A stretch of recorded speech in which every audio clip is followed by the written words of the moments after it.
मुख्यमंत्री देवेंद्र फडणवीसांनी धनगरांची कशी फसवणूक केली बघा.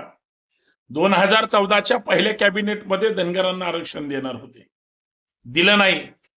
2017ला 1,000 कोटी रुपये देणार होते, दिले नाही. 2019ला 10,000 कोटी रुपये धनगर समाजाच्या विकासासाठी देणार होते, दिले नाही. मग समाजात आता तोंड दाखवायला जागा नाही. मग दोन असे पाळीव माणसं सोबत ठेवली त्या समाजातली. कोणी काय मागितलं नाही पाहिजे आणि आपण दिलं पण नाही पाहिजे. राज्यकर्ते कोण कधी कुणाची फसवणूक करतं हे फक्त विचार करण्यासारखं आहे. प्रत्येक समाजाला गृहीत धरलं जातं, दिलं जात नाही, फक्त वापर केला जातो आणि तोंडचं पाणी पळवलं जातं.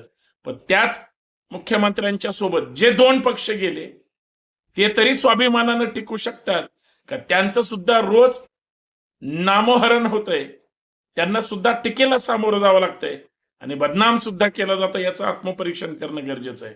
मी बोलतोय ते खरं आहे की खोटं आहे? जय शिवराय.